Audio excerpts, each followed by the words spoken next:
Good morning, boys and girls. Today is Monday, April 27th. We are going to do our morning announcements with Miss Ravita. So let's hang tight while I get this open. And here we go. Good morning, Gates Mills Elementary School families. Today is Monday, April 27th, 2020. Here are your morning announcements. Please join me. Oopsie.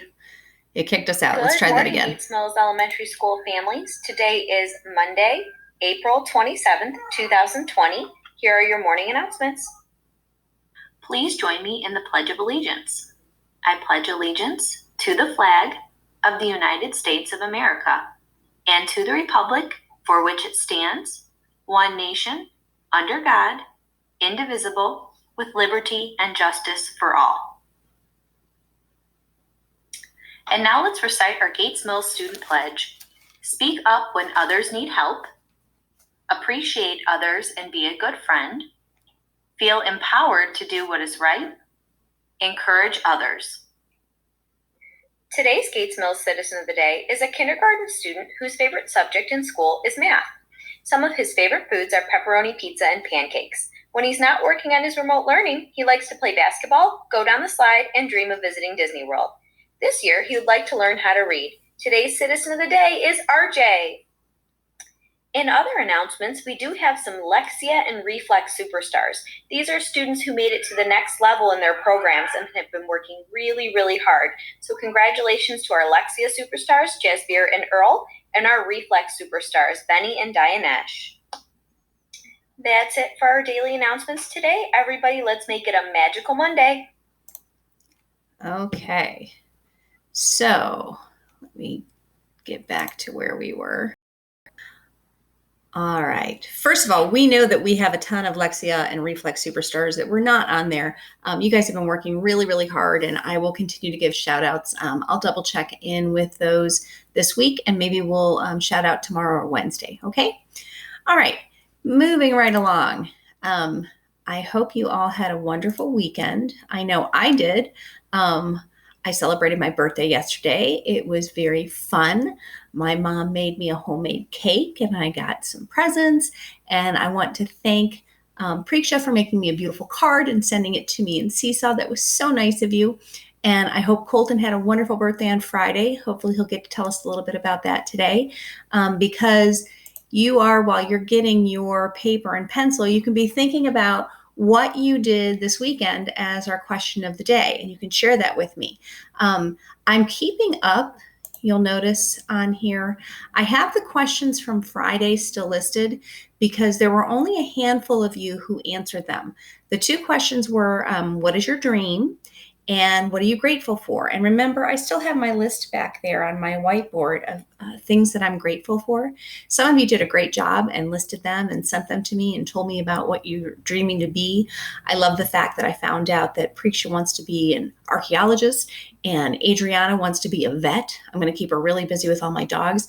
And I heard from a few other people, but lots of you didn't do that. So if you get a chance today, not only tell me about your weekend, but answer those questions too, okay?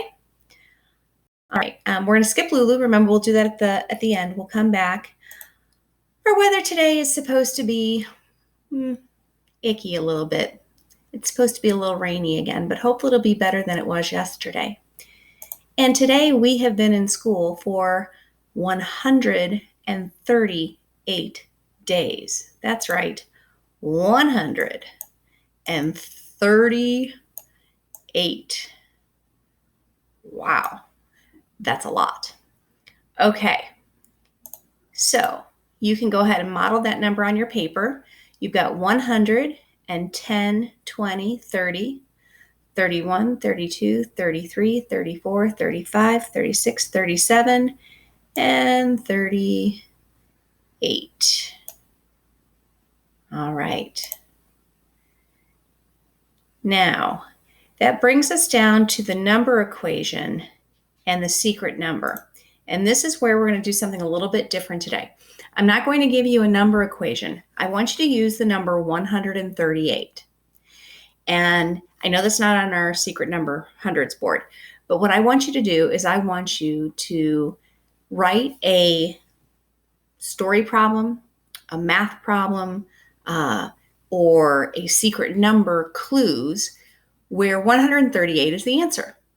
For example, I could say if I had $150, wouldn't that be nice?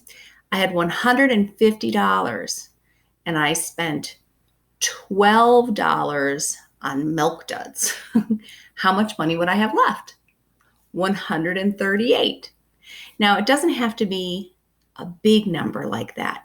You could have a math problem like how many tens are in 138? And the answer would be 3 tens.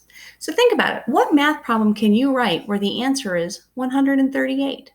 You can also give clues and have that be your secret number. So for example, 138, is that an odd or an even number? So one clue could be whether it's odd or even. You could add the 3 numbers up and tell how much those 3 numbers added together equals. That could be a second clue. And then a third clue could be whatever you like. Okay? Get creative. See what you can do with it. All right, our fry words today. We are going to read through these one more time. Let's make sure they're going the right way. Yes, they are. Okay, here we go. I say, you say. Along. Something. Both. Few. Got. Life. Left. Seam. Paper. Those. Close. Saw. Together. Open. While. Begin. Group. Next. Always. Run. Might. Don't. Often. Example. Hard. Oops. And that's the end. Okay. So we'll keep practicing those for this week, and then sometime next week we'll test those. All right, let's jump back to Lulu for a minute. We're getting closer to the end of the book. See, only that much left. All right, this is chapter 19. And last we left off, remember, Fleshman was just told by Lulu that he was not a part of the team. And here's how chapter 19 goes. Patrick, Preston, Polly, Pete, money for my special treat. Julie, Jackie, Jenny, Joan, money for myself alone. Money, money, money, money, money. Lulu sang a money song as she hurried to Brutus's house on Monday morning. Fleshman was usually waiting for her outside, except today there wasn't any Fleshman. Lulu gave him a minute, and then she gave him 2 minutes, and then she gave him 3 minutes. 3 strikes and you're out, Lulu said, to no one in particular. After which she announced, so what if Fleshman isn't here? I'm going to walk these dogs all by myself. I know I can walk these dogs all by myself. She took a deep breath, and she said out loud, sounding a lot more sure than maybe she was, I'm ready to walk these dogs all by myself. And I have to admit that for a little while, Lulu actually looked as if she were ready, because Brutus followed obediently as Lulu dropped biscuits and made him a dog biscuit trail.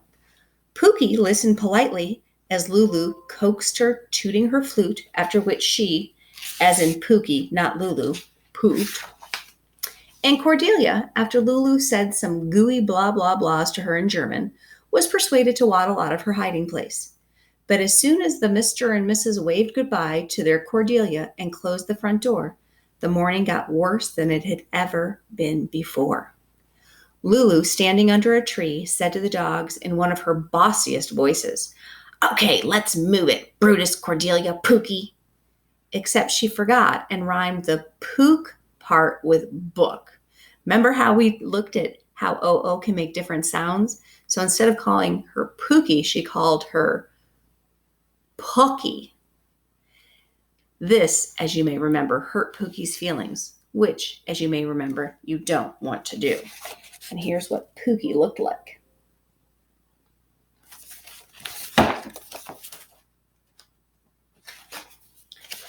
Pookie, leaping up high in the air, fastened her pointy teeth onto Lulu's jean jacket, holding on tight and yelping at the same time, while Cordelia slipped out of her collar and went dashing back onto the porch, where she hid herself deep down in a pile of junk. As all of this was going on, Big Brutus, who wasn't as dumb as he looked, circled wildly around and around the tree trunk, wrapping his leash around just as tightly as Lulu had done on their very first walk together.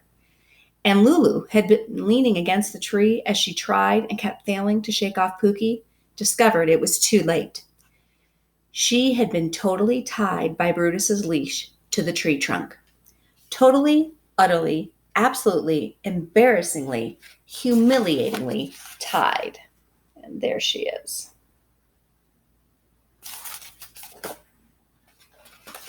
She couldn't move her arms, she couldn't move her legs, she couldn't chase after Cordelia or shake off Pookie, and she certainly couldn't untangle herself from the leash.